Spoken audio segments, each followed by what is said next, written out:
Já calculamos o raio da Terra e o seu tamanho com o nosso amigo Eratóstenes, aquele grego antigo. E agora a gente vai conseguir calcular o raio da Lua. Na verdade, os gregos antigos conseguiram e a gente vai ver como. Eles, na verdade, como todos os gregos, na maioria das vezes, viram um fenômeno e diante desse fato observado, que no caso era o eclipse lunar, eles conseguiram um raciocínio muito interessante. Cara, para quem não conhece, né, o eclipse lunar nada mais é do que você ocultar a Lua, porque eclipsar significa ocultar, esconder. E como que a gente esconde a Lua? Na verdade, o referencial é a Terra. Então é esconder a Lua da Terra, de quem está na Terra. E é claro que isso vai acontecer quando a Lua propriamente dita, ela atravessar o cone de sombra da Terra. Porque a gente tem aqui a gente tem o Sol ao lado esquerdo, que emite os seus raios solares, e aí esse conezinho aqui de luz, ele vai interceptar, às vezes não sai, né? Ele vai interceptar as extremidades ali da Terra, e aí você vai gerar um cone de sombra aqui dela. Legal, aí a Lua vai começar a entrar, e quando ela entrar completamente, você vai estar eclipsando a Lua, a Terra vai estar eclipsando a Lua. E olha só, diante desse fato, a gente pode considerar o seguinte, que a Lua está com uma velocidade aproximadamente constante mesmo ali durante a sua translação circular uniforme. Só que o que os gregos perceberam, olha que lindo, gente, os gregos observavam muito, talvez a gente tenha que refletir um pouco sobre a nossa capacidade de observação atual. Será que a gente tem essa percepção quanto eles tinham? Bom, é uma coisa a se refletir. O fato é que eles perceberam que a Lua levava um certo tempo para se esconder completamente no cone de sombra da Terra e levava um outro tempo maior para reaparecer desse cone. Então imagina, por exemplo, esse pontinho aqui, digamos que seja o ponto da dianteira dessa Lua. Esse pontinho, para ele chegar até aqui e ocultar completamente a Lua, levava um certo tempo, 50 minutos. E a Lua reaparecendo de novo aqui levava 4 vezes esse tempo, 200 minutos. Então, o tempo para a Lua desaparecer é 1/4 do tempo para ela reaparecer. Eles tinham isso como um fato observado. Só que eles perceberam que daria para levar esse resultado de maneira proporcional com os diâmetros. Porque veja, o tempo para que a Lua desaparecesse faria com que ela se deslocasse exatamente o seu diâmetro, né? Porque ela tem que se esconder aqui nessa distância que é correspondente ao seu diâmetro lunar. Imagine de novo esse pontinho aqui, que seria o ponto dianteiro da Lua.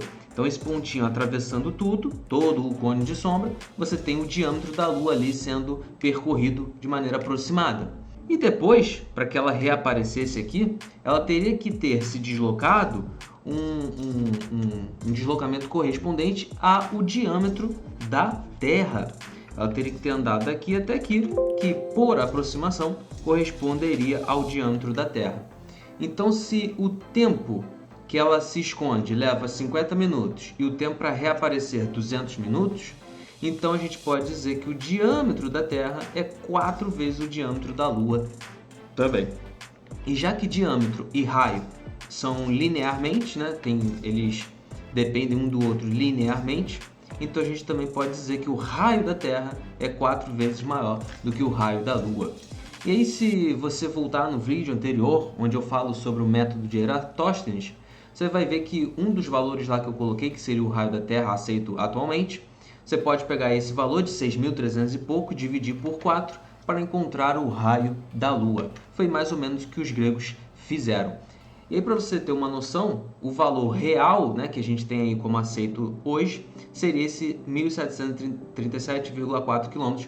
Então, assim, cara, é um erro muito pequeno. É um erro muito pequeno, só que o raciocínio é muito belo. O raciocínio aqui que é o mais importante. Os números, as continhas, cara, são coisas que a gente pode alterar, sabe? E não tem muita relevância nesse sentido. O mais belo aqui, o mais poderoso, a ferramenta mais poderosa aqui é o raciocínio do grego, cara. Esse raciocínio é que significa física, é o que significa matemática. Matemática, física não são contas, cara. Isso aí são consequências. O mais bonito, o processo de construção feito pelo ser humano é que é a física, é que é a matemática, é que é a ciência. Olha que belo, gente. Um fenômeno observado, simplesmente observado, e um pouquinho de trigonometria básica, um pouquinho de raciocínio, cara, já fez com que você calculasse coisas que são astronômicas, que estão, de certa forma, um pouco distante da sua realidade. Mas mesmo assim, quando você olha para o céu, você fala, nossa, qual o tamanho daquilo? É interessante, cara, você pelo menos tomar isso aqui como um fato de curiosidade. Eu não estou querendo te encantar a ponto de você querer fazer física, a ponto de você querer fazer matemática, mas que você tem que concordar que é um raciocínio belíssimo, interessante, que tem a sua beleza por trás. Cara, você tem que concordar com isso, né?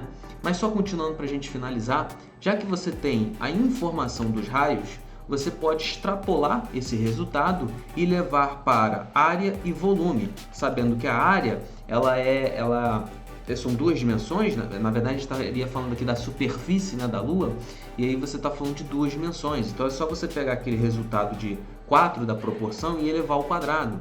Então a área, a superfície da Terra, melhor dizendo, seria 16 vezes a superfície lunar. E o volume é só você elevar ao cubo.